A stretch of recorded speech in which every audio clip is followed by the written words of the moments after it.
안녕하세요. 반갑습니다. 2024년도 대학 수학시험 6월 모의평가 국어영역 해설 2부 열었습니다. 김철혜입니다. 자, 1부에서 우리 1번부터 7번까지 함께 공부를 했고요. 그리고 그 뒤에 이어서 선생님이 이번 시험에 여러분이 이제 주목해야 할 그런 연계에 대한 설명을 좀 했습니다. 독서에 4개의 세트가 있잖아요. 독서 이론 빼면 3개의 세트가 있고, 근데 그 3개의 세트가 이번 시험은 다 연계가 됐다. 그렇다라는 것은 체감 연계도가 높아진 것이고, 그와 관련해서 어떤 측면에 신경을 써서 우리가 앞으로 연계교재를 공부를 해야 하는지, 이 연계교재에 대한 강의를 들어야 하는지에 대해서 함께 생각을 해 본 것입니다. 그 내용 참고해서 앞으로 공부 잘해서 수능 잘 봐야 되겠고요. 자, 이번 시간 8번부터 17번까지 이제 함께 공부를 하도록 하겠습니다. 과학 세트가 있고요. 그 다음에 인문 철학 세트가 있어요. 이 2개의 세트는요, 일반적으로 생각을 해보면 굉장히 난도가 사실은 높은 경우가 많았습니다. 그런데 이번에는 좀 난도가 예년에 비해서는 조금 낮게 이제 출제가 됐다고 볼 수가 있겠는데, 그런데 이 문제들을 면밀하게 좀 보면 어떤 것들이 선생님한테는 이제 보이냐면, 처음에는 여러분이 지금 이 푼 문제들보다 문제의 난도가 높았을 것 같아요. 근데 그 문제 난도를 검토하고 다듬으면서 이걸 좀 낮춘 흔적들이 이곳저곳에서 좀 보입니다. 그건 이제 출제를 많이 한 사람들은 이제 이게 볼 수 있는 것들인데, 뭐 그걸 지금 여러분들한테 하나하나 짚어서 좀 설명할 필요는 없을 것 같고, 선생님이 얘기하고자 하는 핵심은 바로 이제 뭐냐면, 이번 시험의 난도는 평가원 측에서 좀 의도를 갖고 좀 이렇게 낮춘 측면이 있다라는 겁니다. 그것을 여러분이 좀 생각을 해야 되겠고, 그리고 그 난도가 좀 낮아진 것과 관련해서 학생들의 이제 점수가 이제 올라갈 텐데, 그 학생들의 점수를 높이는 또 중요한 요인 중에 하나는 일부에서 선생님이 강조했던 바로 연계가 되는 거예요. 지금 이 어렵다는 과학과 어렵다는 철학의 내용이 연계유제 자체에서 또 이렇게 온 것들이기 때문에, 그것들에 대한 배경치를 갖고 있으면 사실 더 잘 읽을 수 있는 것이잖아요. 그렇기 때문에 그것이 점수를 상승시키는 또 요인으로 작용했을 수도 있습니다. 그 점에 대해서 이제 생각을 해야 돼요. 그렇다면 수능에서 이번 모의평가처럼 동일하게 출제가 이루어진다고 한다면 여러분은 연계 효과를 제대로 누려야 됩니다. 그렇죠. 그리고 좀 난도가 조금 예년 수능에 비해서 좀 낮아진다고 한다면 절대로 실수하면 안 돼요. 그 점 생각을 하고 좀 더 정확하게, 좀 더 빨리 잘 읽고 잘 푸는 그런 훈련을 하는 공부를 앞으로 수능 때까지 해야 되죠. 알겠죠? 좋습니다. 자, 그러면 이제 8번에서 11번 먼저 이제 보도록 하겠습니다. 여기 이제 지문이 있는데, 먼저 출제 요소를 좀 파악을 해보면 8번 문제 앞에 쭉 훑어내립니다. 촉매, 고체 촉매 반복되고 있습니다. 증진제, 지지체 이런 용어도 보여요. 이렇게 지칭어 있고 반복되는 말들이 있으면 출제 포인트로 짚습니다. 그리고 이제 8번 문제는 읽으면서 해결하겠습니다. 9번, 기억의 촉매 활성을 높이는 방법이라고 되어 있습니다. 그럼 바로 이제 기억을 짚어요. 금속을 활성 성분으로 사용하는 고체 촉매. 이거요, 촉매 활성을 높이는 방법? 그러면 촉매 활성이라는 것의 개념 자체가 출제 요소가 되는 거예요. 그래서 촉매 활성의 개념을 기본적으로 이해를 해야 되겠고, 그것을 높이는 방법을 독해할 때 미리미리 이해를 해놓으면 어떨까요? 좋겠죠? 그게 왜 좋냐면 9번 문제 답이 바로 보일 거예요. 그러면 9번 문제의 답을 고르기 위해서 지문을 또 보면 된다 안 된다? 안 됩니다. 바로 답을 고를 수 있어야 됩니다. 그러기 위해서는 이렇게 예측하기 할 때 출제 요소를 짚고 그와 관련된 이해를 처음 독해할 때 다 해야 된다.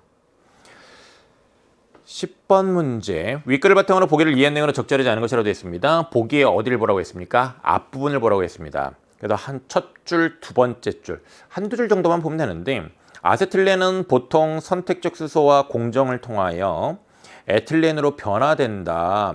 이 공정에서 사용되는 고체 촉매는 하고 있습니다.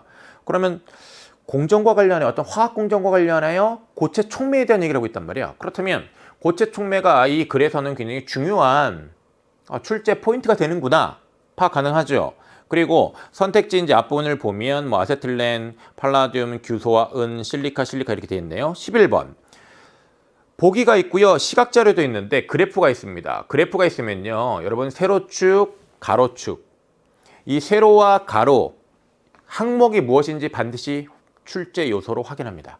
그러면 이 그래프에서 촉매 활성이라는 것 출제 요소가 된다는 걸 알 수가 있는데 촉매 활성? 이건 앞에 9번에서도 우리가 출제 요소로 짚었던 것이죠. 그러니까 이 글에서는 출제 요소로 촉매 활성 잘 이해해야 된다. 그 다음에 흡착색이라는 것도 가로 항목으로 보여요. 그럼 흡착색이라는 것도 이제 우리가 주목해야 할 것일 텐데 여기서 또 중요한 팁을 하나 이제 여러분에게 드리자면 세로축은 촉매 활성이고 가로축은 흡착색이고 그 다음에 그 두 개의 관계를 바탕으로 해서 지금 점이 찍혀 있는 거죠. 그러면 흡착세기와 그리고 촉매 활성의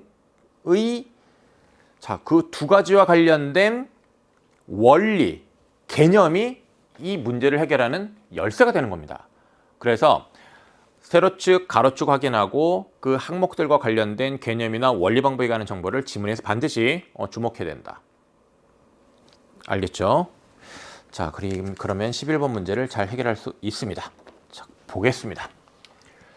자, 여기 화학 반응을 진행하는 데 필요한 최소한의 운동 에너지를 활성화 에너지라고 한다. 개념이 나와 있는데요. 이 개념을 이미 알고 있는 학생들도 꽤 많았을 겁니다. 선생님이 일부에서 이제 설명을 했었는데 연계가 된 내용이죠. 활성화 에너지가 작은 반응, 활성화 에너지가 작다라는 거는 그만큼 많은 분자들이 그 활성화 에너지보다 큰 에너지를 갖고 있다라는 거예요. 가질 수 있다라는 거예요. 그러면 화학 반응을 진행하는 데 필요한 최소한의 운동 에너지보다 그 더 큰 운동 에너지를 갖고 있는 분자들이 많다면 당연히 화학 반응이 잘 일어나겠죠. 그래서 여기 작은 반응은 반응의 활성화 에너지보다 큰 운동 에너지를 가진 분자들이 많아 반응이 빠르게 이제 진행이 된다. 그래서 활성화 에너지가 작다라는 건 반응이 빠르게 진행된다는 것이다. 이렇게 이제 개념적인 원리에 대한 이해를 해야 했고요. 그리고 여기 이제 촉매의 또 개념이 나와 있습니다. 활성화 에너지를 조절하여 반응 속도에 변화를 주는 물질, 이게 이제 촉매라는 것인데 이 또한 연계된 것이기 때문에 연계 규제를 잘 공부하는 학생이라고 한다면 이 내용이 굉장히 쉽게 머리에 들어오죠. 아마 그래프도 머리에 떠오를걸요. 촉매작용이 있는 것들은 활성화 에너지가 낮아져요. 그렇죠? 그 그래프 떠오르는 학생들이 있을 거예요. 반응 속도를 빠르게 하는 능력을 촉매 활성이라고 한다네. 그러면 여기 촉매 활성이 이 글에서 중요한 출제 포인트가 된다는 것을 우리가 예측하기를 통해서 이제 확인을 했었는데 반응 속도를 빠르게 하는 능력, 촉매 활성. 머릿속에 잘 담아야죠. 촉매는 촉매가 없을 때와 촉매가 없을 때와는 활성화 에너지가 다른 새로운 반응 경로를 제공한다라고 얘기를 하고 있는데 네, 이 촉매와 관련해서 활성화 에너지가 다른 이런 새로운 반응 경로를 제공한다라는 것도 이게 이제 출제 포인트가 되고 있는데 이것도 연계된 내용이기 때문에 이에 대해서 연계 규제에서 이미 이해한 학생이라고 한다면 관련 문제의 답을 굉장히 잘 고를 수 있었어요. 그게 바로 체감 연계도입니다. 그래서 실질적인 체감 연계도라고 할 수 있을 텐데 그래서 이번 시험은 예년에 비해서 그런 실질적인 체감 연계도가 좀 높아진 그런 시험이다. 화학산업에서는 주로 고체 촉매가 이용되는데 자 이제 고체 촉매 얘기를 하는데 글을 전개를 할 때요 1문단의 끝부분에서 중심화제를 제시하는 경우가 많죠. 그래서 여기 이제 고체 촉매 언급되잖아요. 그래서 이 고체 촉매가 이 글에서 중점적으로 이제 설명하고자 하는 대상일 가능성이 큰 거예요. 그래서 이제 보면 액체나 기체인 생성물을 촉매로부터 분리하는 별도의 공정이 필요 없기 때문에 자 여기 액체나 기체인 생성물을 촉매로부터 분리하는 별도의 공정이 필요 없다. 그러니까 이런 공정 없이 생성물이 생긴다는 얘기잖아요. 그렇기 때문에 주로 고체 촉매가 이제 이용된다라는 거잖아요. 그래서 이것에 이유가 나와 있는데 이런 이유에 관한 정보도 흔히 문제의 출제 요소가 되죠. 그리고 이제 고체 촉매는 자, 이 고체 촉매가 이제 이 글에서 중심 서술 대상이 되는 건데 활성 성분, 지지체, 증진제로 이렇게 구성된다 이렇게 되어 있습니다. 마지막 문장이 구성 요소를 언급하고 있죠. 그럼 이어지는 내용 어떻게 나와야 될 것 같아요? 어떤 내용이 나와야 되죠? 어떤 방식으로 글이 전개돼야 되죠? 이것만 딱 보면 이 글의 내용 구조가 탁 파악돼요.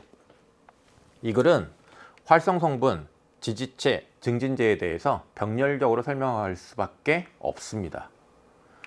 이것들 하나에 대해서 병렬적으로 일단 설명하는 내용이 나와야 돼요. 그래서 여기 먼저 활성 성분부터 이제 설명을 하는 거거든요. 이제 요 활성 성분에 대해서 설명 보기 전에 1문단 이제 봤으니까 1문단 가지고요. 우리 8번 문제 1문단 관련 선택지 적절성 여부를 판단해 보자고요. 8번에 1번 판단 될까요? 8번에 1번. 촉매를 이용하면 화학 반응이 새로운 경로로 진행된다. 촉매, 활성 에너지가 다른 새로운 반응 경로를 제공한다. 이걸 근거로 삼아서 1번 선택지 적절하다는 판단 가능하죠? 자, 이 촉매는 화학 반응을 촉진하는 것인데 새로운 반응 경로를 제공합니다. 그 다음에 8번에 2번. 고체 촉매는 기체 생성물과 촉매의 분리 공정이 필요하다라고 되어 있는데 고체 촉매가 주로 많이 이용이 되는데 그 이유는 액체나 기체인 생성물을 촉매로부터 분리하는 별도의 공정이 필요 없다고 하고 있어. 필요 없기 때문이라고 하고 있어. 근데 2번 선택지에서는 필요하다고 얘기를 하네. 그렇다면 이것은 1문단에 지시된 내용과 부합하지 않는다. 그러니까 8번에 2번 일치하지 않는 내용이죠. 정답 나왔습니다. 그 다음에 3번 고체 촉매에 의한 반응은 생성물의 탈착, 아직 탈착이라는 말 못 봤죠? 판단 보류. 암모니아, 증진제, 지지체 이해가는 정말 아직 못 봤으니 뭐 4번, 5번은 선택지를 읽을 필요도 없습니다. 일단 판단 보류. 활성 성분은 그 표면에 반응물을 흡착시켜 촉매 활성을 제공하는 물질이다라고 하면서 활성 성분이 이제 뭔지 설명을 하고 있습니다. 촉매 활성, 반응 속도를 빠르게 하는 능력. 그러니까 쉽게 얘기하면 표면에 반응물을 흡착시켜서 반응 속도를 빠르게 만든다는 얘기죠. 그게 활성 성분이죠. 표면에 반응물을 흡착시켜서 화학 반응 속도를 빠르게 만드는 것. 고체 촉매의 촉매 작용에서는 반응물이 먼저 활성 성분의 표면에 화학 흡착되고 이렇게 과정에 따라 각각의 단계를 설명하고 있으면 이런 단계를 끊으면서 읽어버릇 하세요. 그래서 여기 보면 반응물이 먼저 활성 성분의 표면에 흡착이 돼요. 화학 흡착도 사실 연계 규제를 잘 읽은 학생은 별로 궁금하지 않을 거예요. 화학 흡착에 대해서 또 그 내용 그 지문에서 그 연계 규제 지문에서 설명을 하고 있으니까. 흡착된 반응물이 표면에서 반응하여 생성물로 변환된다고 하고 있습니다. 그럼 이 두 번째 단계는 생성물로 변환되는 단계고, 그 다음에 여기서 이제 또 끊어줘야 되겠고, 다음 단계를 보면 이번에 이제 생성물이 뭐 되는 단계예요? 탈착되는 단계지. 그래서 여기서 이제 핵심은 생성물이 탈착되는 거죠. 그러면 크게 단계가 세 가지로 나와 있습니다. 첫 번째 단계는 활성 성분의 표면에 반응물이 흡착합니다. 그 다음에 두 번째 단계는 요 흡착된 반응물이 생성물로 변환되는 것이고, 생성물로 변환되고, 그 다음에 세 번째 단계는 생성물이 탈착되는 거지. 그러니까 별도의 공정이 필요 없는 거예요. 생성물을 촉매로부터 분리하는 별도의 공정이 필요 없어요. 이 과정에서는. 자, 이렇게 단계를 이해를 해야겠고요. 그 다음에 여기 금속은 다양한 물질들이 표면에 흡착될 수 있어 여러 반응에서 활성 성분으로 사용된다라고 되는데, 그럼 이 문장을 읽었을 때 여러분 머릿속에 남아야 되는 건 금속 활성 성분. 이렇게 금속이 활성 성분이 된다. 이게 이제 머릿속에 좀 남아야 됐고, 예를 들면 암모니아를 합성할 때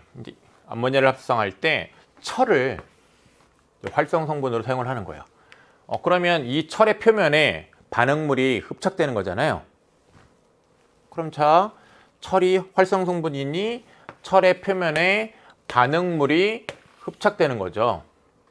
흡착되는데 이때 각각 원자 상태로 분리가 되고요. 원자 상태로 분리가 되고, 그리고 이렇게 원자 상태로 분리가 된 다음 단계는 반응물은 전자를 금속 표면의 원자와 공유한대요. 금속 표면의 원자랑 이 전자를 공유를 하는 거지. 공유결합. 그래서 이제 안정화된다 라는 얘기를 하고 있습니다. 반응물의 흡착 세기는 금속의 종류에 따라 달라진다라고 되어 있는데, 이런 내용 출제 포인트인데 이런 생각 했어야 됩니다. 왜죠? 우리 아까 예측하기 할 때 11번 문제 보기에 있는 그 그래프에서요, 가로 항목으로 흡착세기 봤습니다. 흡착세기에 따라 요 흡착세기에 관련된 정보, 금속의 종류에 따라 달라진다 라는 얘기를 하고 있잖아요. 그래서 이런 것들을 그냥 지나가지 말고 이런 금속의 종류에 따라서 이런 흡착세기가 달라질 수 있다는 것, 이런 관계를 주목을 해줘야 되겠고요. 흡착세기 이제 적절해야 되는 얘기를 하는데, 흡착이 약하면 하고 있죠. 그래프 떠올려야지.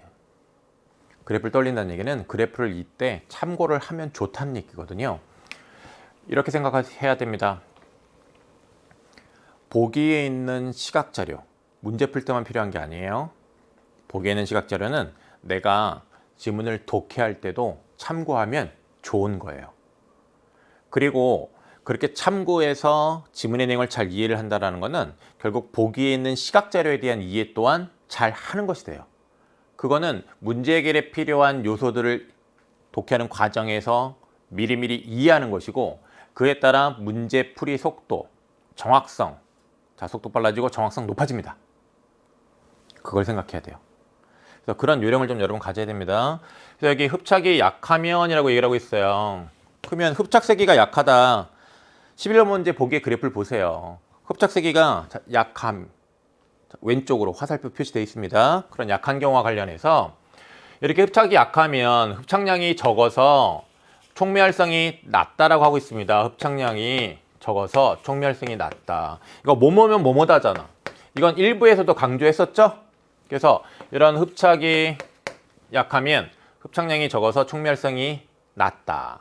그 다음에 흡착이 너무 강하면 이 흡착 세기가 너무 강하면 흡착된 반응물이 지나치게 안정화돼요 라고 되어 있는데, 네, 여기 흡착된 반응물은 전자를 금속편의 원자와 공유해서 이제 안정화되는데, 이게 너무 많이 안정화되는 거예요.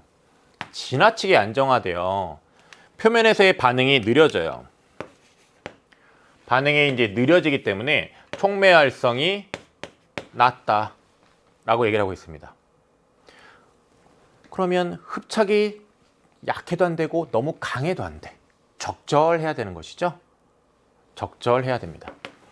일반적으로 고체 촉매에서는 반응에 관여하는 표면의 활성 성분 원자가 많을수록, 자, 뭐뭐일수록 뭐뭐다, 이런 뭐뭐일수록 이런 말 나오면 이건 역시 앞뒤가 인과관계, 원리에 관한 설명을 하고 있는 것이기 때문에 선생님이 원리 방법에 관한 정보가 연계 포인트가 된다고 했죠.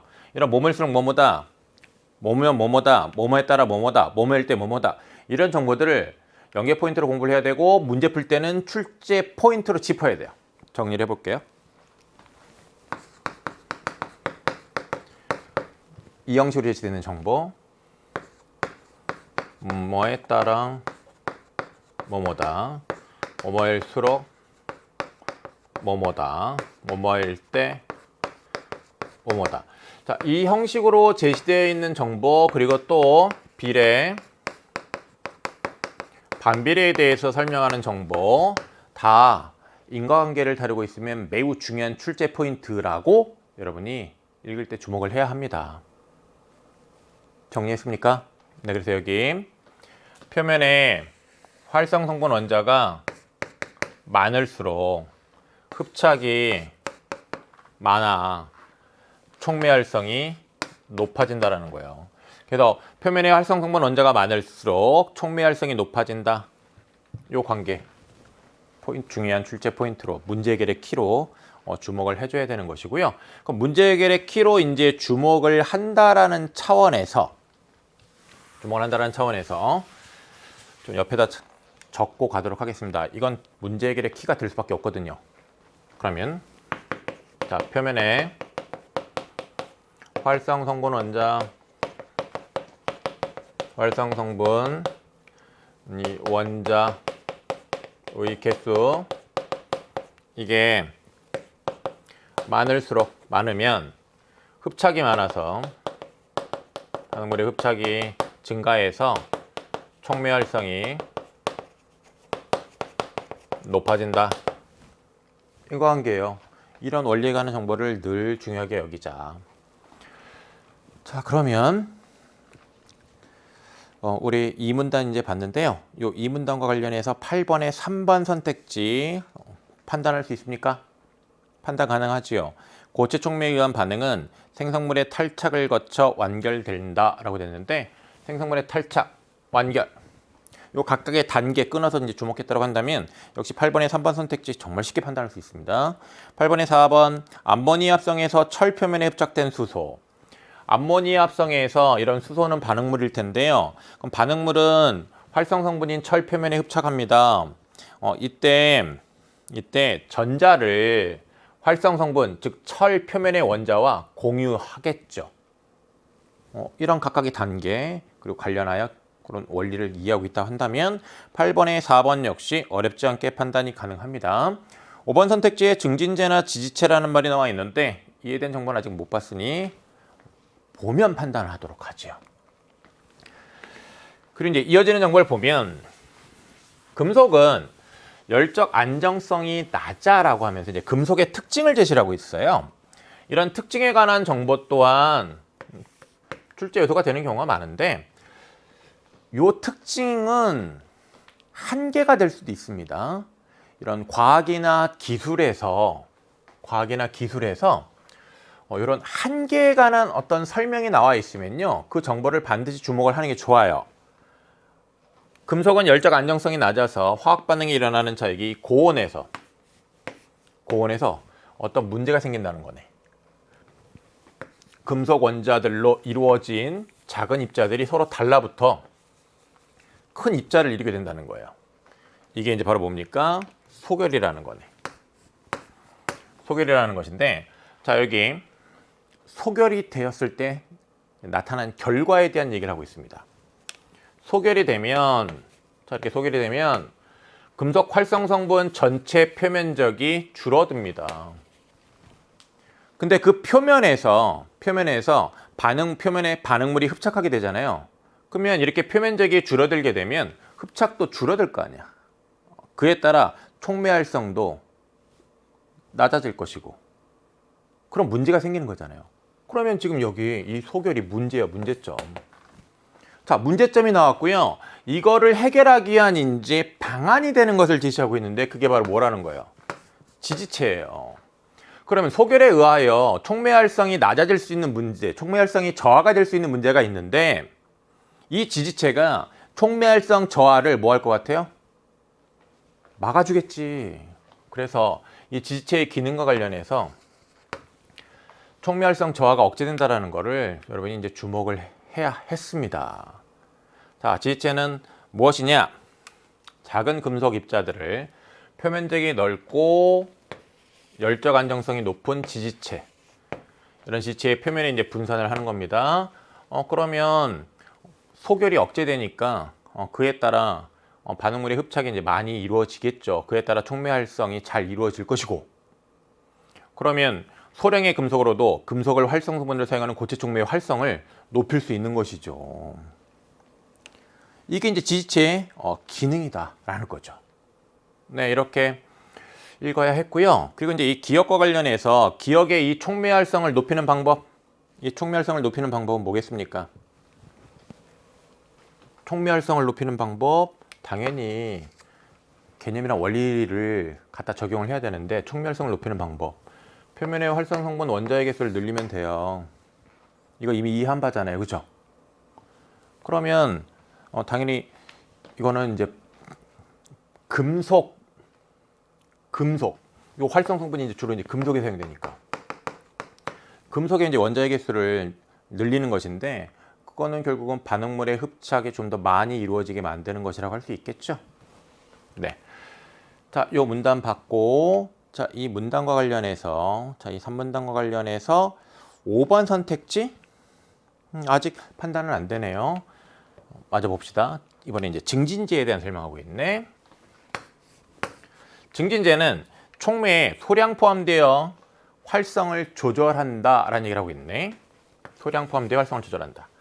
활성 성분의 표면 구조를 변화시켜서 소결을 억제하기도 하고, 그럼 이제 이 증진제의 기능에 관한 정보 주목해줘야 되는데, 표면 구조를 변화시켜서 소결을 억제, 그 다음에 활성 성분의 전자 밀도를 변화시켜서 흡착 세기를 조절. 자, 이런 기능 나타내는 말들을 주목하세요.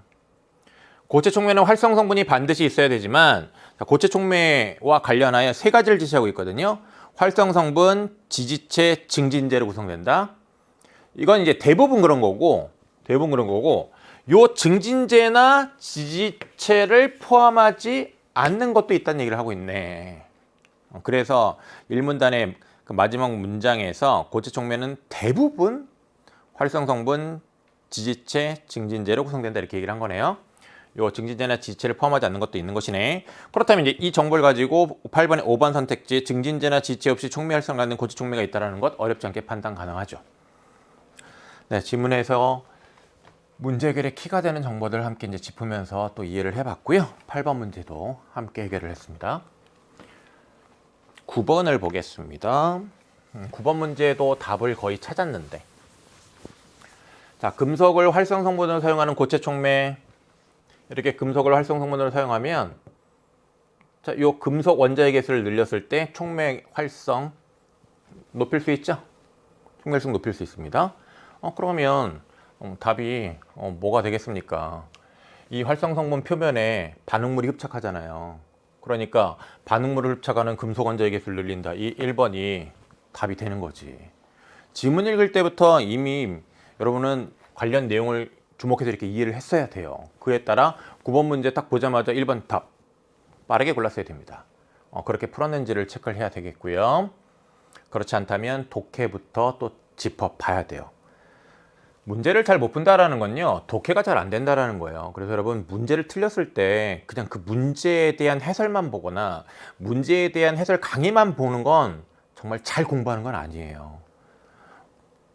국어 문제를 틀렸다라는 건 독해부터 문제가 있는 것이거든요. 그래서 내가 이 9번 문제를 해결하는 데 필요한 정보에 대해서 독해를 잘했는지부터 체크를 해야 되는 거예요. 그리고 이제 좀 더 체크를 잘한다고 한다면 예측하기, 그러니까 출제에서 파악하는 것부터 잘해서 내가 전략적으로 요령 있게 읽고 풀었는지를 체크해야지. 그에 따라 문제점을 보완해야죠. 자, 다음 활성 성분의 소결을 촉진하는 증진제를 첨가한다 라고 얘기를 하고 있는데, 소결을 촉진하면 소결은 문제가 있었습니다.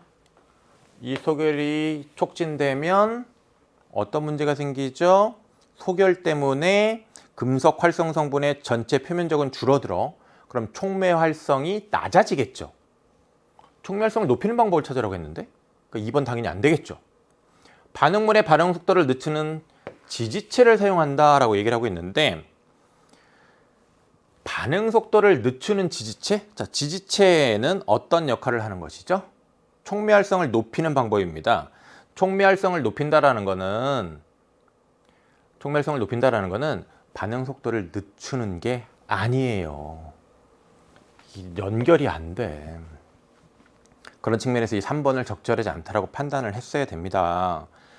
은근히 3번을 답으로 고른 학생들이 있는데, 그 이유가 뭐냐면 3문단에서 이제 지지체를 사용해서 문제를 해결하는 식으로 이제 설명을 하고 있으니까 여기서 이제 지지체를 사용한다 이것만 주목해가지고 요 앞뒤 간의 내용 간의 관계는 살피지 않고 그냥 적절하다고 판단하고 고른 거지. 그렇게 사고하면 안 됩니다. 지지체 자체가 정확하게 어떤 기능을 하는지를 고려하여 선택지의 적절성력을 판단해야 하죠. 4번 반응에 대한 활성화 에너지를 크게 하는 금속을 사용한다 라고 얘기하고 있는데, 활성화 에너지가 커지면 반응이 잘 안 일어나게 돼요. 활성화 에너지가 작아야, 즉 화학 반응을 진행하는 데 필요한 최소한의 운동 에너지가 작아야 그 운동 에너지보다 큰 운동 에너지를 갖고 있는 분자들이 많아서 반응이 잘 일어날 수 있는 것이거든요. 그러면 활성화 에너지를 크게 한다는 얘기는 결국은 반응, 요 촉매 활성 자체를 낮출 수가 있어요. 어렵게 할 수가 있다고. 그러니까 활성 성분으로 이런 활성화 에너지를 크게 하는 금속을 사용하는 것 당연히 적절하지 않겠죠. 그 다음에 활성 성분의 금속 입자들을 뭉치게 하여 큰 입자로 만든다? 뭉치면 안 된다고 했잖아요. 이 소결 문제가 있는 거라고요. 금속 원자들로 이루어진 작은 입자들, 이런 활성 성분의 이런 입자들이 서로 달라붙어서 큰 입자를 이루는 것, 이런 소결, 이 때문에 촉매 활성이 낮아질 수 있다고요. 근데 자꾸 왜 뭉치게 한대? 적절하지 않은 방법이죠. 그러니까 답 1번입니다. 10번을 보도록 하겠습니다. 윗글을 바탕으로 보기를 이해한 내용으로 적절하지 않은 것은 이라고 얘기를 하고 있는데, 자, 이 보기를 읽을 때 정말 여러분이 이제 잘 읽었어야 되는데, 자, 이 보기와 관련해서 지문의 내용과 보기를 대응시키는 것을 굉장히 잘했어야 됩니다. 대응시키기를 해볼게요. 아세틸렌은 보통 선택적 수소화 공정을 통하여 에틸렌으로 변환된다라는 얘기를 하고 있습니다. 이 공정에서 사용되는 이제 고체 촉매, 팔라듐 금속 입자를 실리카 표면에 분산하여 만들며 라고 되어 있는데, 자, 여기 그러면 요 팔라듐 금속 입자, 이게 뭐가 되는 것이죠? 팔라듐 금속 입자, 이 금속 성분을, 금속을 뭘로 쓴다고 했지? 활성 성분으로 쓰는 거잖아. 활성 성분으로 쓰는 것이고, 그 다음에 이 금속은 어떤 문제가 있을 수 있냐면 열적 안정성이 낮아서 소결이 일어나는 문제가 있을 수 있어요. 그렇기 때문에 이 소결이 되면 금속 활성 성분의 전체 표면적이 이제 줄어들어서 아무래도 이 촉매 활성을 낮출 수 있기 때문에 뭘 사용하죠? 지지체를 쓴다고 했어. 그럼 여기에서 지지체를 쓴다는 건 뭐냐면 작은 금속 입자들을 표면적이 넓고 열적 안정성이 높은 지지체 표면에 분산한다고 했어. 그럼 이 금속 입자를 지금 실리카 표면에 분산해서 만든대잖아. 그러면 이 실리카는 뭐가 되겠어요? 지지체지. 그래서 이렇게 실리카를 보고서 이것을 지지체라고 생각을 했어야 돼요. 아세틸렌과 수소는 팔라듐 표면에 흡착되어 반응한다고 되는데, 그러면 아세틸렌과 수소가 뭐가 되는 거예요? 활성 성분 표면에 흡착되니까 반응물이죠. 지문에서 이해한 것들을 각각 딱딱 여기다 갖다 적용해서 이렇게 대응시키게 해야 돼요.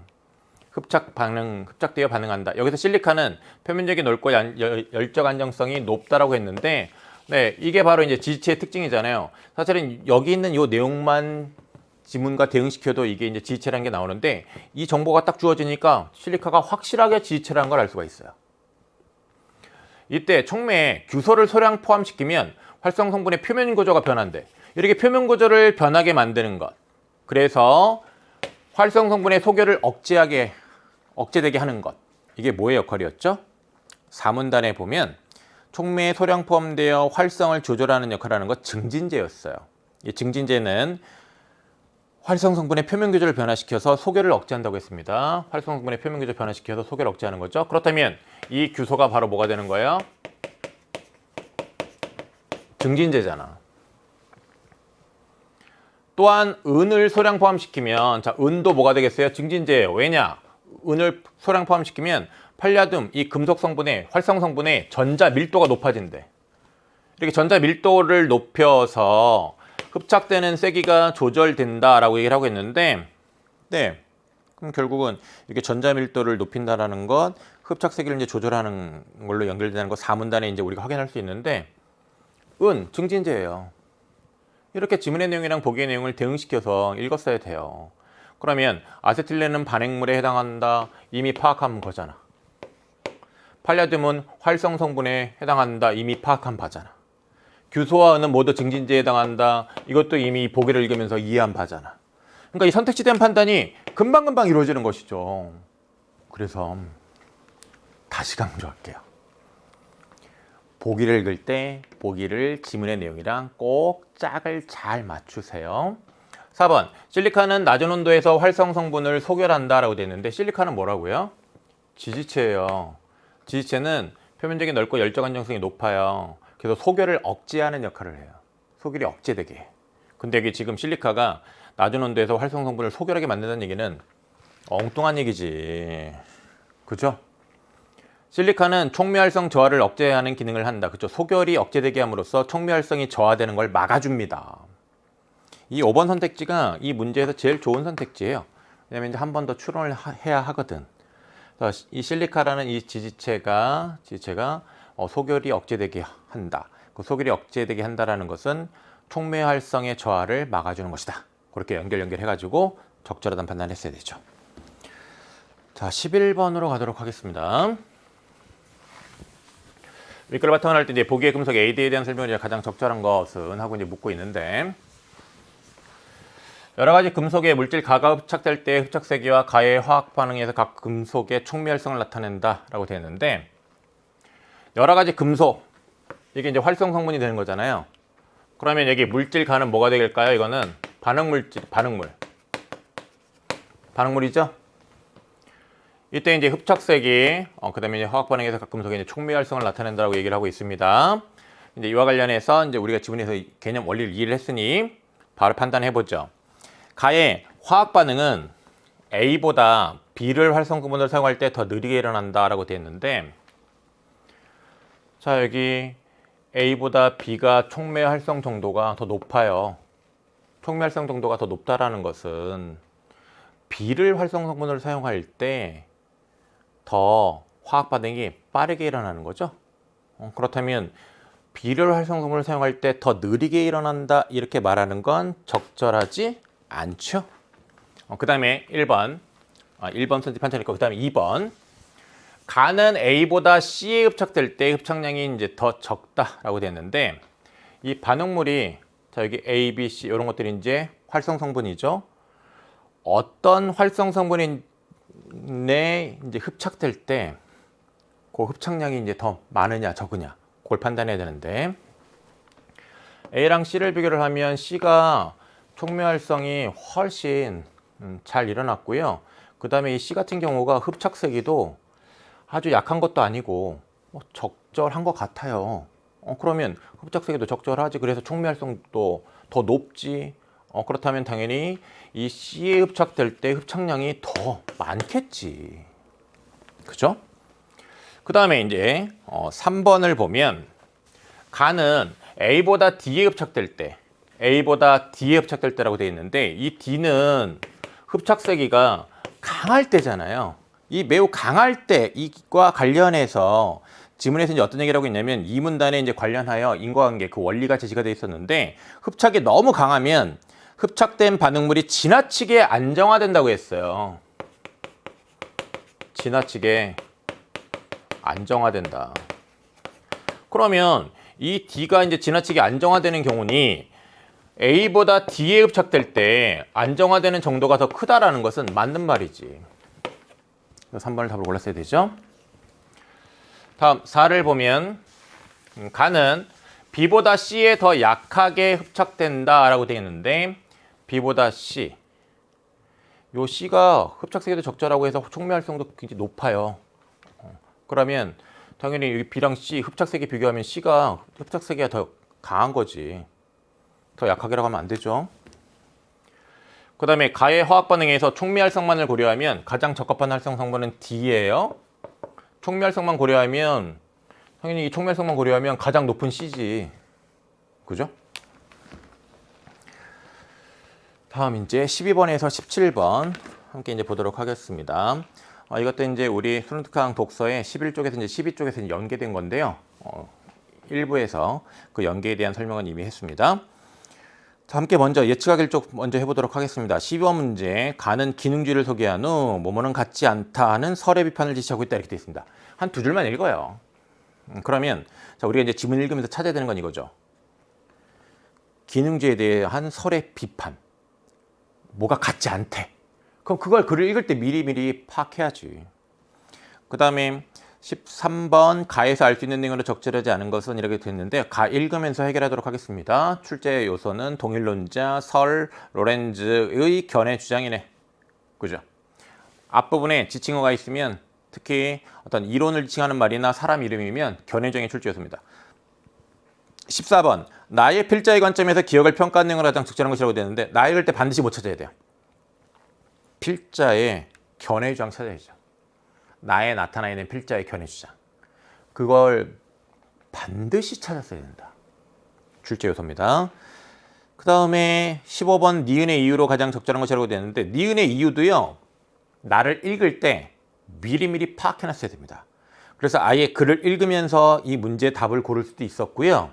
즉 니은 읽고 맥락 딱 파악해서 니은의 이유 추론한 다음에 바로 15문제 1, 2, 3, 4 선택지 보고 답을 고를 수도 있었고, 글을 다 읽은 다음에 다른 문제 풀고서 이 15문제를 풀더라도 15문제를 딱 보자마자 지문에서 이미 니은의 이유에 대한 이해가 되어 있기 때문에 답을 바로 골라야 돼요. 그렇게 풀 수 있는지를 체크하세요. 16번 가나를 바탕으로 보기의 상황을 이해한 내용으로 적절하지 않은 것은 이라고 되어 있습니다. 네, 보기 빛이 완전히 차단된 암실에 A, B의 두 명의 사람이 있는데 막대기로 주변을 더듬어 구체적인 사례가 있네요. 특별히 출제에선 보이지 않습니다만 1, 2, 3, 4, 5 선택지 앞에 보니까 출제 포인트가 딱 보이네. 기능주의, 확장인지 이론, 몸에 의한 지각을 주장하는 입장, 의식을 물질로 환원하는 입장, 견해 주장이죠. 이 입장들 파악해야 되겠습니다. 17번 어휘 문제네. 그럼 이제 바로 지문 볼게요. 가의 1문단입니다. 심리철학에서 동일론은 의식이 뇌의 물질적 상태와 동일하다고 본다라고 됐는데, 이렇게 본다라는 서술은 여러분 견해정을 나타내는 대표적인 서술어입니다. 그럼 이제 여기에 이 동일론의 견해정이 나와 있는 것인데, 의식과 뇌의 물질적 상태 같다고 보는 거죠. 이 말은 의식을 뇌의 상태로 설명한다라는 거예요. 의식을 뇌의 상태로 설명할 수 있다는 입장이죠. 그 다음에 이제 기능주의 입장에 나와 있는데, 기능주의는 의식은 기능이다라는 입장이에요. 의식은 기능이다. 그리고 이제 이 기능주의와 관련해서 12번 문제에서 우리가 이제 출제 포인트를 확인한 바에 의하면 기능주의에 대한 설의 비판을 우리는 파악을 해야 돼요. 그렇죠? 그렇다면 그와 관련해서 기능주의 입장을 당연히 머리에 잘 담아야 되고, 그런 차원에서 옆에다 잠깐 적어보면 기능주의 입장은 자, 의식은 기능이라는 입장이야. 그래서 서로 다른 물질에서 같은 기능이 구현될 수 있다. 자, 서로 다른 물질에서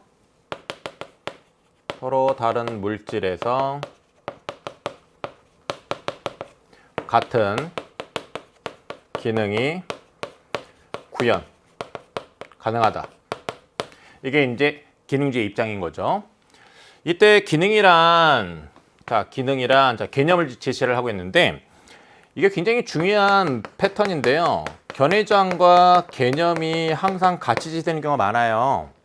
이때 이 견해장을 이 개념을 바탕으로 이해하지 못하면 문제를 못 풉니다. 그러니까 이 개념을 당연히 중요하게 여겨야 되는데, 이제 기능의 개념, 함수적 역할. 그러니까 입력이 주어졌을 때 출력을 내놓는 함수적 역할. 여기 요 기능은 함수적 역할. 이렇게 이제 기능주의 입장에 대한 내용이 이제 여러분 머릿속에 좀 정리가 돼야 되는 것이었죠. 그럼 함수적 역할의 일치, 결국 입력에 따른 출력의 쌍, 같다란 얘기죠. 그것도 일치한다는 얘기겠죠. 여기 실리콘칩으로 구성된 로봇이라고 되는데, 이 실리콘칩에 대한 얘기는 왜 하는 것이죠? 이 실리콘칩은 뭐에 대응하겠어요? 이거는 물질에 대응하는 거지. 이런 물질로 이루어진 로봇이 있어요. 로봇이 있는데, 이것이 이제 찔림이라는 입력이 있어. 그에 대해서 고통을 출력으로 이제 내놓는 기능을 갖는데, 그럼 로봇과 우리는 같은 의식을 가진다라는 것인데, 이 기능주의 입장에서는 결국 이 기능이 의식이잖아요. 우리도요, 찔리면 고통스러워. 고통을 느껴. 우리도 찔리면 고통 느끼잖아요. 그러면 그 입력에 따른 출력, 이 로봇과 같아요. 그럼 입력에 따른 출력의 쌍이 일치하는 것은 함수적 역할의 일치고, 함수적 역할의 일치는 기능의 일치고, 기능은 의식이니 의식의 일치지. 그래서 여기 이처럼 기능주의는 의식을 구현하는 물질, 이런 실리콘칩으로 구성됐다는 건 중요하게 여기지 않아요. 이건 중요하지 않습니다. 그래서 여기 제시되는 이 내용을 중시하는 게 기능주의의 입장이지요. 그럼 이제 기능주의 입장에 대한 이해를 했는데, 자, 1문단 관련해서 13번의 1번 선택지, 동일론자들은 뇌가 존재하지 않으면 의식도 존재하지 않는다고 볼 것이다. 그렇죠. 의식을 뇌의 물질적 상태와 같다고 보니 뇌가 존재하지 않으면 의식도 존재하지 않겠지. 그럼 동일론의 입장에 대한 내용으로 적절합니다. 그 다음에 2번, 3번, 4번, 5번 설, 로렌즈 아직 나와 있지 않죠? 그렇다면 나오면 판단을 해보죠. 설이 나왔네. 설이 나왔는데, 자, 이 설 이 사람의 입장을 이제 또 파악을 해야 됩니다. 근데 여기 지금 기능주의를 뭐 한다고 하고 있냐면 반박한대. 그러면 우리 이제 독해를 할 때 이 기능주의를 비판한다라는 그 입장을 이해를 해야 되는데, 반박한다, 비판한다라는 건요, 결국 뭐 하는 거냐면 문제 삼는 거예요. 그리고 문제 삼는다라는 건 다르다라는 거야. 그래서 이 설의 입장과 이제 관련해서 기능주의와 다른 입장을 파악을 해야 되는데, 무엇을 문제 삼고 있는지 주목하여 파악해야 되는 겁니다. 봅시다. 중국어방 안에 중국어를 모르는 한 사람만 있다는 거, 이 중국어방 논증 우리가 트론트강 독서를 통해서 이제 잘 이해했으면 이걸 정말 쉽게 읽는데, 그는 중국어로 된 입력이 들어오면, 자, 입력, 어떤 뭐 질문이 주어졌다고 해요. 그리고 이 중국어 방에는 매뉴얼이 있어. 그 매뉴얼에 따라서 그 질문에 대해서 중국어 글자들을 다 조합해가지고 어떤 출력을 내놓을 수 있겠죠. 물론 시간은 오래 걸릴 수 있어요. 중국어로 된 출력을 내놓지. 설에 의하면 방 안의 사람은 중국어 사용자와 함수적 역할이 같지만, 중국어를 사용하는 사람도 중국어를 잘 알기 때문에 이런 중국어로 된 이런 질문을 받으면 금방 중국어로 대답을 할 거예요. 그렇다면 방 안의 사람이랑 중국어 사용자랑 결국은 동일한 입력에 대해서 동일한 출력을 내놓을 수 있는 거죠. 그러면 동일한 입력에 대해서 동일한 출력을 내놓는다는 얘기는 함수적 역할이 같다라고 얘기할 수 있습니다. 기능지 입장을 고려를 하면. 함수적 역할이 기능이잖아요. 기능이잖아. 그리고 이게 기능은 기능지 입장에 따르면 이거 의식이에요. 함수적 역할이 같다고 이제 볼 수 있는데, 그런데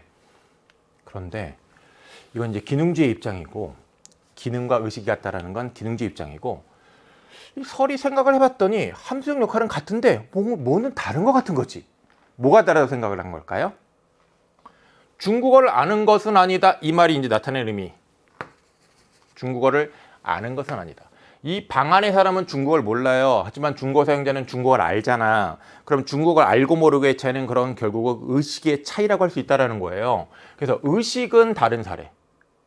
그래서 기능은 같지만 의식은 다르다라는 거예요.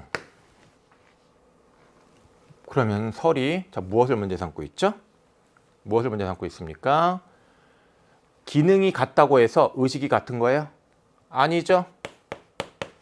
기능이 같다고 해서 의식도 같은 거 아니에요. 이 의식이 다를 수 있습니다. 의식이 다를 수 있어요. 즉, 무엇과 다르겠어요? 기능과 다르겠지. 기능과 다르겠지. 근데 여기서 이 기능주의에서 얘기하는 이 기능은 함수적 역할이에요. 그러니까 이런 함수적 역할과 의식이 다를 수 있다는 걸 문제 삼고 있는 거예요. 그쵸? 이런 측면에서 12번에 가에 들어갈 말로 의식과 함수적 역할을 골랐어야 됩니다. 일단 골랐어야 돼요, 여러분이. 자, 여기 요 문단도 이제 함께 봤고요. 이 문단과 관련해 가지고 13번에 2번 선택지 설로 시작하고 있네요. 판단 가능하겠네. 중국어 방안의 사람과 중국어를 아는 사람의 의식이 다르다고 볼 것이다. 그렇죠? 의식이 다르다라고 지금 설은 얘기하고 있는 것이죠. 함수적 역할은 같지만 중국어를 아는 것은 아니다라는 건 의식이 다르다는 거예요. 그렇죠? 네, 그렇다면 이제 2번 적절하고 3, 4, 5는 로렌즈에 가는 것이니까 로렌즈 나오면 또 판단을 해보도록 하지요. 동일론, 기능주의, 설은 모두 의식에 대한 논의를 의식을 구현하는 몸의 내부로만 한정하고 있다라고 얘기를 하고 있는데, 우리가 앞서 동일론, 기능주의, 설 요것들의 이제 입장을 이해를 했는데 저것들이 이제 다 연계된 것이었어요. 그렇기 때문에 의식에 대한 논의를 의식을 구현하는 몸의 내부로만 한정하고 있다. 그 앞에 내용 잘 이해했으면 금방 이제 쉽게 받아들이게 되는 내용이고, 하지만 이렇게 얘기를 하네. 그러면 뭔가 이게 한계라고 이제 인식하는 또 입장이 있는 거죠. 의식의 하나인 인지, 즉 무언가를 알게 되면 몸 바깥에서 일어나는 일과 맞물려 버려지기 때문에 몸의 내부로만 한정하는 건 또 문제가 있는 거예요. 그렇죠? 기억나지 않는 정보를 노트북에 저장된 파일을 열람하여 확인하는 것이 한 예의다 라는 얘기를 하고 있는데, 로렌지의 확장인지 이론은 이를 설명하는 이론이다. 이제 로렌지의 확장인지 이론이 나왔네. 드디어 이제 로렌지가 나왔네요. 그럼 이제 로렌지에 대해서 이제 좀 더 잘 이해를 해서 문제를 해결을 해야 될 텐데, 로렌지의 입장이 지금 구체로 설명되어 있지는 않아요. 그러니까 이제 13번에 3번, 4번, 뭐 5번 선택지는 아직은 판단이 잘 안 될 겁니다. 이어서 나온 이런 로렌지의 입장 구체적으로 이제 이해해서 판단을 해야 되겠죠. 봅시다.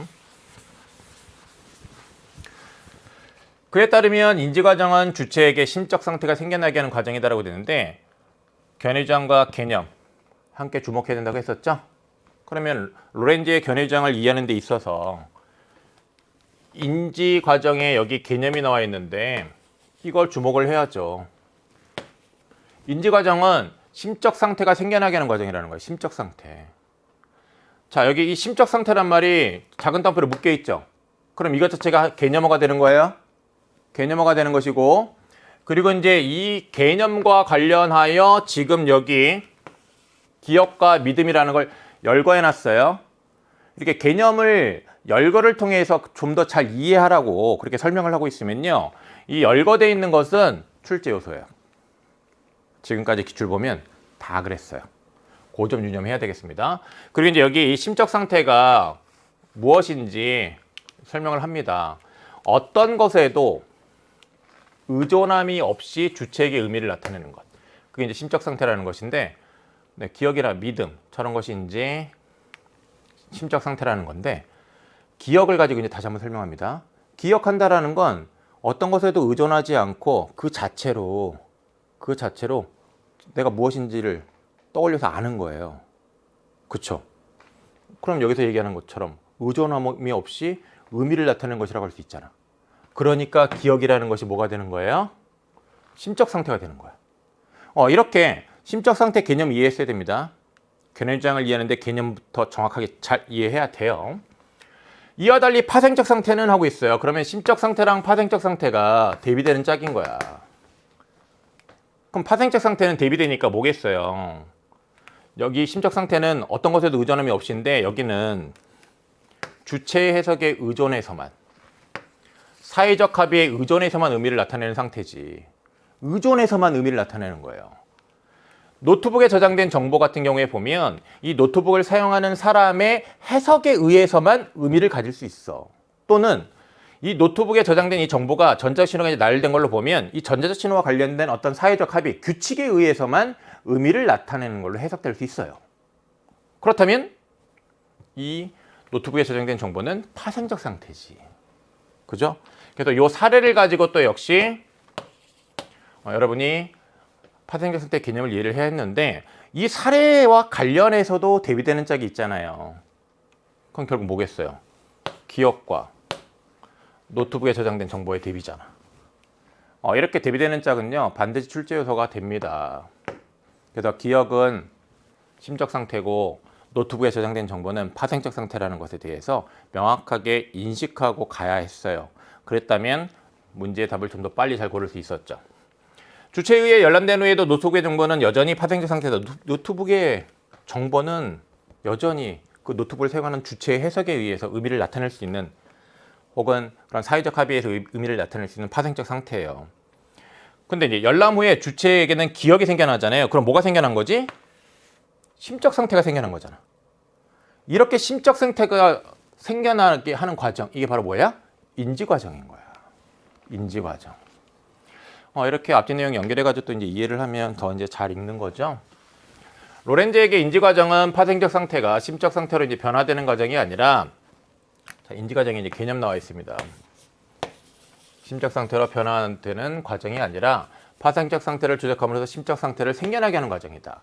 이런 개념은 당연히 출제 요소가 됩니다. 그래서 파생적 상태를 조작함으로써, 자, 노트북의 정보 관련된 어떤 조작을 함으로써 노트북을 뭐 열고 관련 파일을 열고 이런 조작을 함으로써 기억나게 하는 것, 심적 상태를 생겨나게 하는 과정, 이게 인지 과정이다.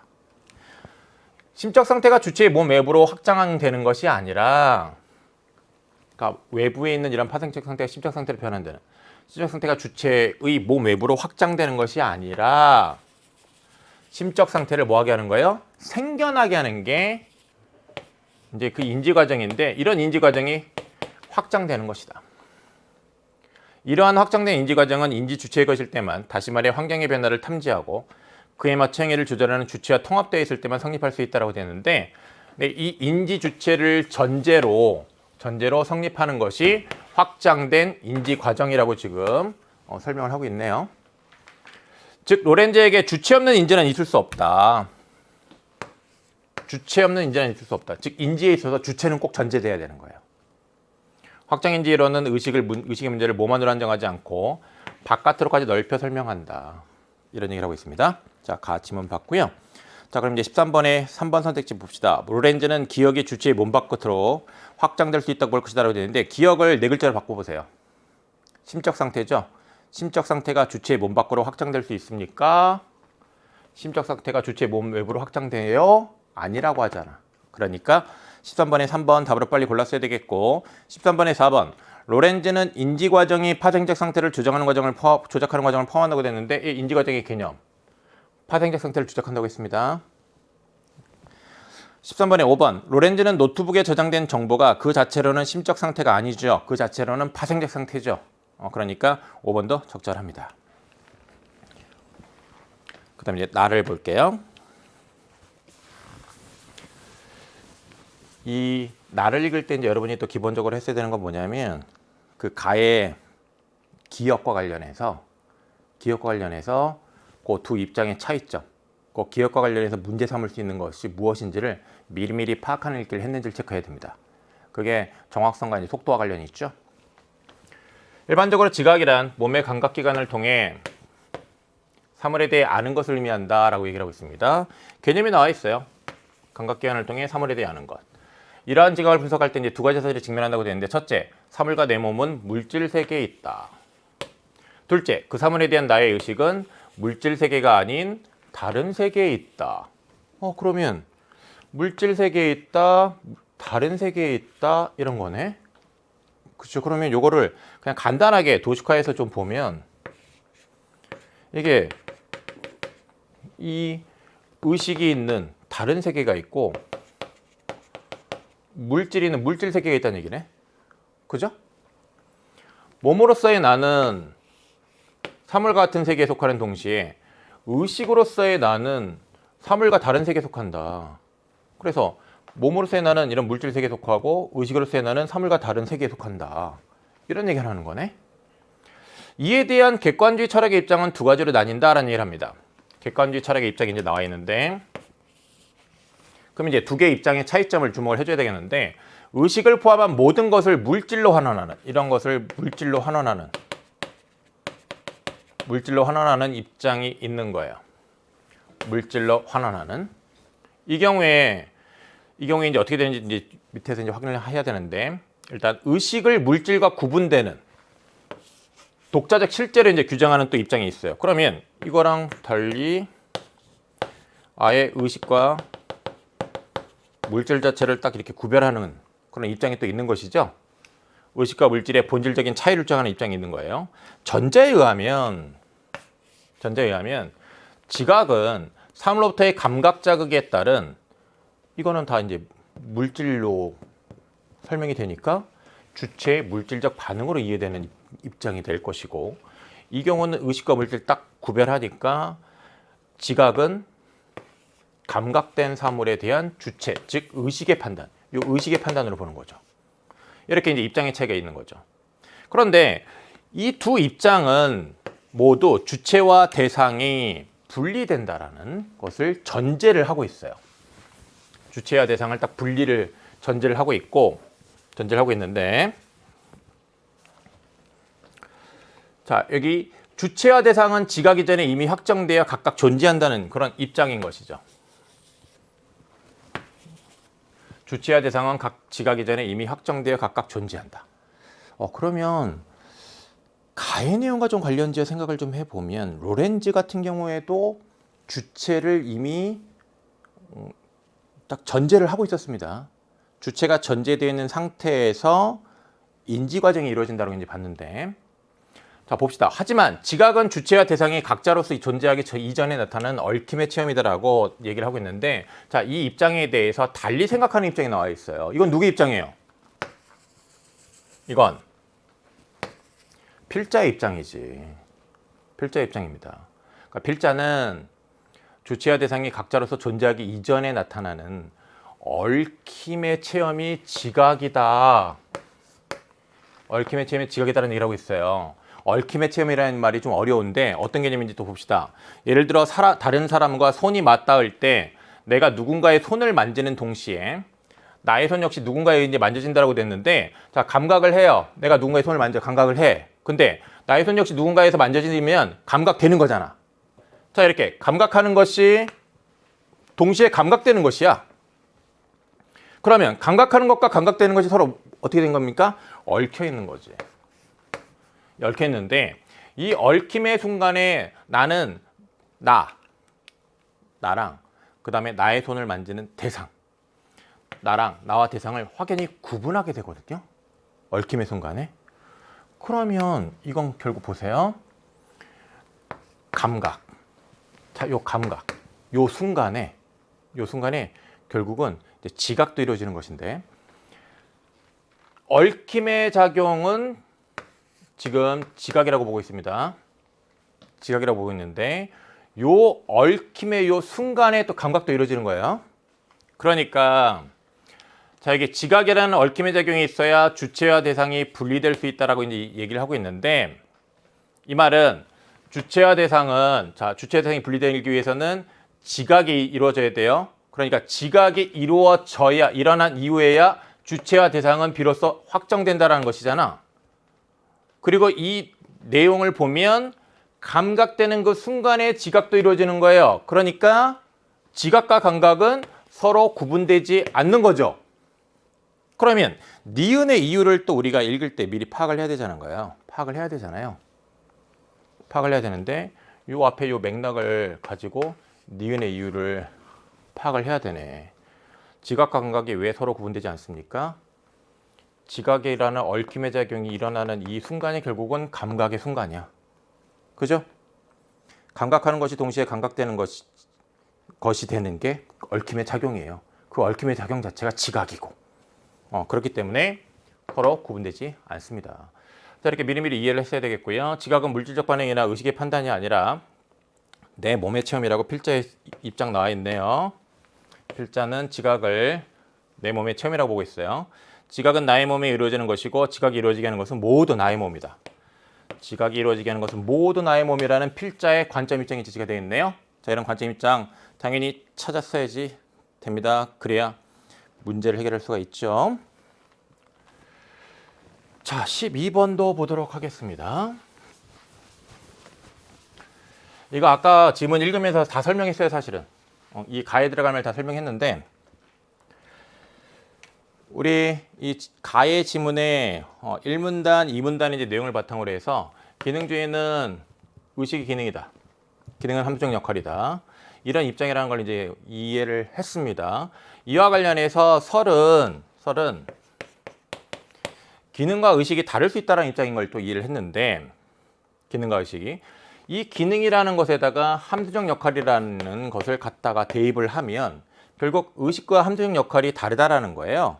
그러니까 여기 가에 들어갈 말 기능주의를 소개한 후 의식과 함수적 역할이 같지 않다는 설의 문제제기, 비판 제시하고 있는 것 맞죠? 그러니까 가에 들어갈 말은 의식과 함수적 역할입니다. 가에 의식과 뇌의 상태가 들어가는 것은 적절하지 않아요. 왜죠? 의식과 뇌의 상태가 같다라고 주장하는 건 기능주의가 아니라 동일론이에요. 동일론. 지금 여기 이 내용은 설이 기능주의에 대해서 비판했다는 것과 관련된 내용이잖아요. 그러니까 3번, 4번을 고르면 안 됩니다. 그리고 이제 입력과 출력을 생각하는 것은 글에 비춰봤을 때 정말 엉뚱한 얘기죠. 동떨어진 얘기니까 5번 쪽으로 반응을 보이지는 않았을 거라고 생각을 하고요.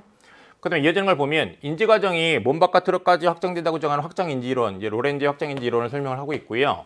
나는 인지 중에서도 감각기관을 통한 인지, 즉 지각을 이제 주제로 하고 있는데 지각에 대한 객관주의 철학의 입장 비판하고 이 필자는 뭘 정하고 있습니까?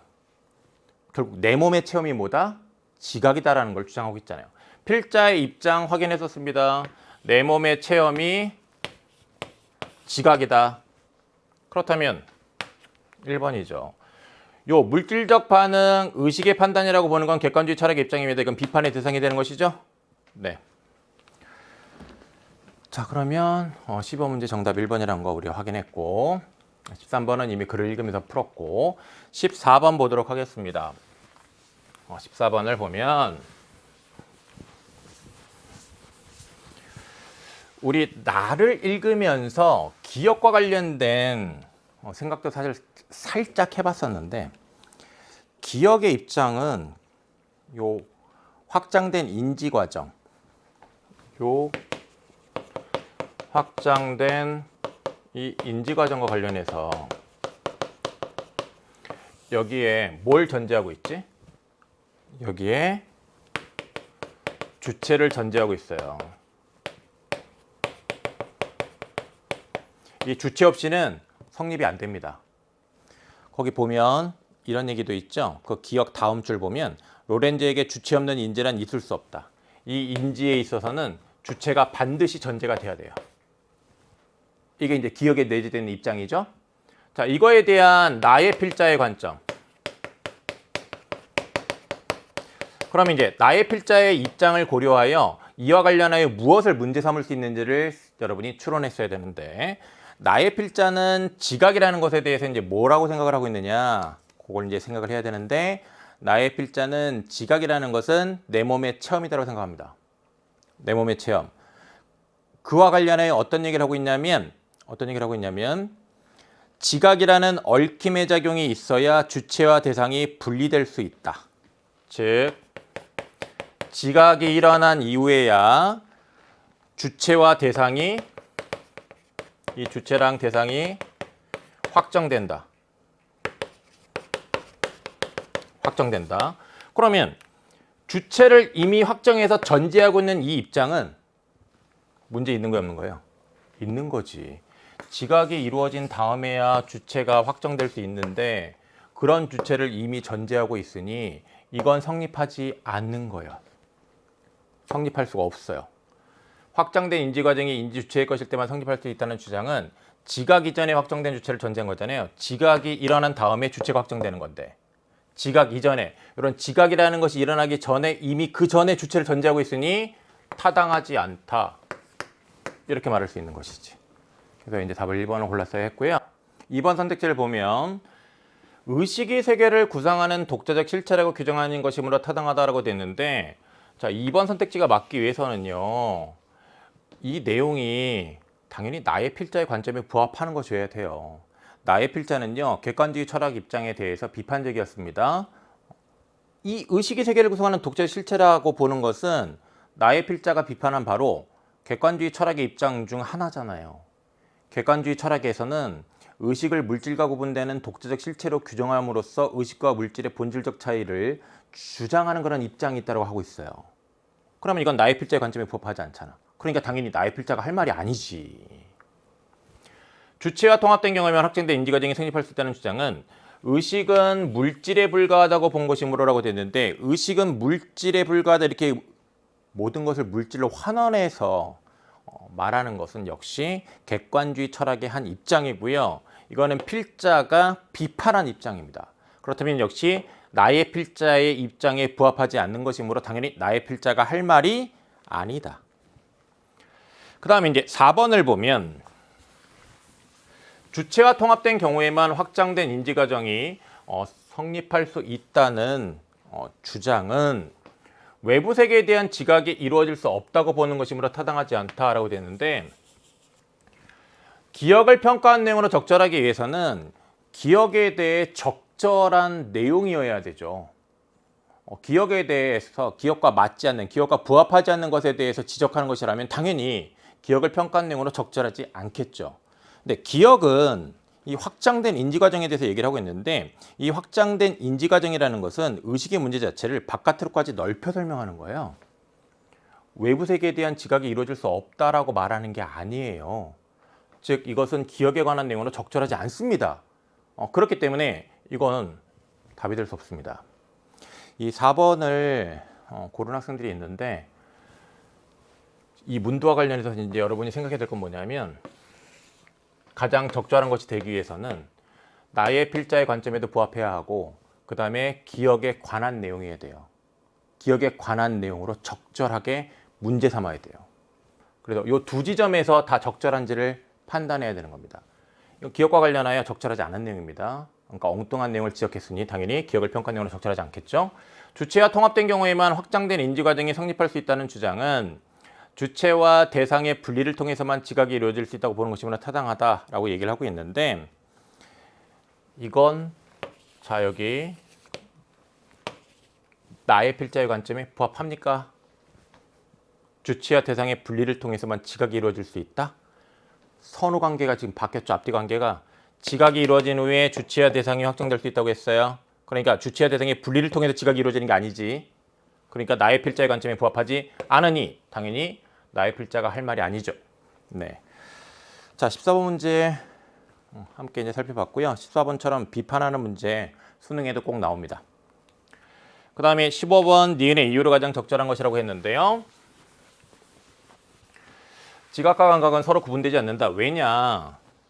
자, 거기 니은 앞의 내용을 보면 감각하는 것이 동시에 감각되는 것이 되는 얽힘의 순간. 이 얽힘의 작용이 곧 지각입니다. 그러면 감각과 지각 서로 이제 구분되지 않는다는 얘기인데 지금 짚은 내용과 이제 관련 있는 것을 여기 1, 2, 3, 4, 5에서 이제 빠르게 고르면 2번이죠. 감각하는 것이 동시에 감각되는 것이 되는 이 얽힘의 작용. 이 얽힘의 작용이 곧 지각이라는 얘기는 지각과 감각 구별 안 된다는 얘기지. 그래서 답을 2번을 골라야 했고요. 감각과 지각 모두 물질 세계에서 이루어진다? 물질 세계에서 이루어진다? 이건 지금 여기 니은의 내용은 니은은 나의 필자의 입장을 나타내는 내용이에요. 근데 감각과 지각 모두 물질 세계에서 이루어진다라는 이런 모든 것들을 물질로 환원하는 그런 것은 객관주의 철학의 입장과 관련 있고 그건 필자가 비판하는 것이죠. 그러니까 당연히 답이 될 수 없어요. 지각은 몸에 의해 이루어지지만 감각은 몸에 의해 이루어지지 않기 때문에 이런 차이를 지금 이 지문에서 언급하고 있습니까? 엉뚱한 얘기죠. 지각은 의식으로서의 주체가 외부의 대상을 감각하여 판단한 결과이기 때문에 라고 되어 있는데 지각이라는 것이 의식으로서의 주체가 외부의 대상을 감각하여 판단한 결과이기 때문에 여기 지금 주체를 전제하고 있네? 그러면 지각하기 전부터 이건 주체가 있다는 입장이네? 그죠? 지각하기 전부터 주체가 있다는 입장인데 그건 나의 필자의 입장이 아니에요. 나의 필자는 지각이 이루어진 후에야 주체가 확정된다고 했어요. 그러니 당연히 답이 될 수 없지. 5번을 보면 주체와 대상이 분리되기 전에 감각과 지각이 분리된 채로 존재하기 때문에 라고 되는데 이 나의 필자의 입장은 지각과 감각이 구분되지 않는다는 입장이잖아요. 그죠? 그러면 이 주체와 대상이 분리되기 이전에 감각과 지각이 분리됐다?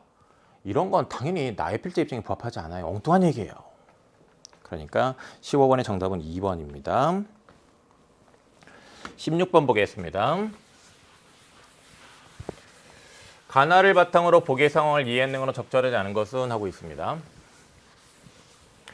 빛이 완전히 차단된 암실에 A와 B 이제 두 명의 사람이 있고요. A는 막대기로 주변을 더듬어 사물의 위치를 파악한다고 하고 있고 막대기 사용에 익숙한 A는 사물에 부딪힌 막대기의 진동을 통해 사물의 위치를 파악할 수 있다고 하고 있고 그 다음에 이제 B는 자 여기 A는 막대기 이용하는데 B는 초음파 센서로 이제 탐지를 한 사물의 위치 정보를 뇌 컴퓨터 인터페이스 BCI를 사용해서 전달받고 있습니다. 그래서 이제 사물의 위치를 파악하는 건 같아요. BCI는 사람의 뇌 컴퓨터를 연결해 외부 정보를 뇌에 전달할 수 있는 기술이라고 얘기를 하고 있습니다.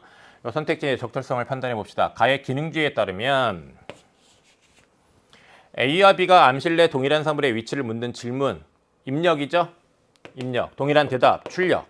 그러면 입력 같고 여기 이 출력도 같은 거예요. 그렇죠? 입력 같고 출력 같아요. 그러면 이렇게 입력, 출력의 쌍이 일치하는 경우에 기능은 같고 즉 의식도 같은 거죠. 그러니 의식은 차이가 없겠군이라고 얘기하는 것 적절하겠죠. 그 다음에 2번 선택지를 보면 가의 확장인지 이론에 따르면 이라고 얘기를 하고 있는데, 확장인지 이론에 따르면 BCI로 암실내 사물의 위치를 파악하는 것이 B의 인지 과정인 경우 B에게 사물의 위치에 대한 심적 상태가 생겨나겠군이라고 되어 있는데, 확장인지 이론에서는 인지 과정은 심적 상태가 생겨나게 하는 거예요. 그러니까 이렇게 심적 상태가 생겨나는 과정으로 인지 과정을 설명한 것은 적절하겠죠. 3번을 봅시다. 가의 확장인지 이론에 따르면 암실내 사물에 부딪힌 막대기 진동이 A의 해석에 의존해서만 의미를 나타내는 경우, 이거는 여기 A는 다른 말로 얘기하면 주체잖아요. 주체의 해석에 의존해서만 의미를 나타내는 것인데, 이런 거는 파생적 상태입니다. 파생적 상태인데 파생적 상태가 아니겠군이라고 얘기를 하고 있네. 답 3번으로 골라야 했죠? 4번을 봅시다. 나에서 몸에 의한 지각을 주장하는 입장에 따르면, 몸에 의한 지각을 주장하는 입장은 결국은 나의 필자의 입장이죠. 막대기에 의해 A가 사물의 위치를 지각하는 경우, 자, 나의 필자는요, 사문단 끝을 보면 지각이 이루어지게 하는 것은 모두 나의 몸이라고 했어요. 그러면 지각이 이루어지게 하는 이 막대기도 결국은 A의 몸이겠어요, 아니겠어요? A의 몸의 일부지. 그러니까 4번 적절하죠. 그 다음에 이제 5번을 보면 나에서 의식을 물질로 환원하는 입장에 따르면 BCI를 통해 입력된 정보로부터 B의 지각이 일어난 경우 BCI를 통해 들어온 자극에 따른 B의 물질적 반응이 일어나는 것이겠군이라고 되어 있는데, 네, 이렇게 의식을 포함한 모든 것을 물질로 환원하여 의식은 물질에 불과한다고 주장하는 그 입장에서는 지각은 사물로부터의 감각 자극에 따른 주체의 물질적 반응으로 이해됩니다. 그러니까 이렇게 감각 자극에 따른 물질적 반응이라는 것으로 이해하는 것은 적절하죠. 그래서 16번 정답은 3번입니다. 그 다음에 이제 17번을 보면 문맥상 A의 단어와 가장 가까운 의미로 쓰인 것은 이라고 얘기를 하고 있는데, 이런 문제 풀 때요, 여러분이 뭐 단어의 의미를 다 외워가지고 답을 고를 수는 없습니다. 앞에 있는, 가까이 있는 주어 또는 목적어 또는 부사어, 그것들의 의미 속성을 비교해서 빨리빨리 이제 답을 골라야 되는데요. 자, 여기 본다라고 되어 있습니다. 무엇이 무엇과 동일하다라고 본다. 여기는 목적어만 있어서 사정을 보는 거야. 그러면 이 앞에 지금 필요로 하는 성분이 달라요. 그렇죠? 그 안에 사정을 고려하는 거고, 이거는 동일하다고 간주하는 거야. 의미가 다르죠? 그다음에 몸 바깥에서 일어나는 일, 이 일이 일어나는 것이고, 여기는 살림살이가 일어나는 거야. 살림살이가 늘어나는 거야. 즉 의미의 성격이 달라요. 그 다음에 여기 앞에 이 다른 앞에는 개발이고, 요 다른 앞에는 그예요. 그예. 그러면 그의 입장에 따른 어떤 그의 견해에 의거한다는 얘기인데, 이거는 그런 의미가 아니에요. 달라요. 앞에 의미 속성 자체가. 무엇인지 알아본다고 했어요. 단어의 뜻이 뭔지 알아보는 거네. 그러면 앞에 있는 목적어의 그런 의미 속성이 비슷하네. 그는 컴퓨터 프로그램을 제법 만질 줄 안다. 그러면 앞에 이게 프로그램을 좀 잘 다룬다는 얘기인데, 여기는 그냥 손을 터치하는 거잖아. 그죠? 의미가 다릅니다. 4번 답으로 골랐어야 됩니다. 자, 17번까지 함께 했고요. 고생 많았습니다. 자, 우리 9월 모의평가, 그 다음에 수능은 이런 6월 모의평가보다는 독서가 조금 더 어려워질 것 같긴 합니다. 그 점 고려해서 연기에 대비하는 공부까지 확실하게 잘 하고 수능에서 좋은 결실 거두길 바랍니다. 선생님은 우리 6부에서 함께 또 공부를 하도록 하겠습니다. 여러분 6부에서 만날게요. 안녕.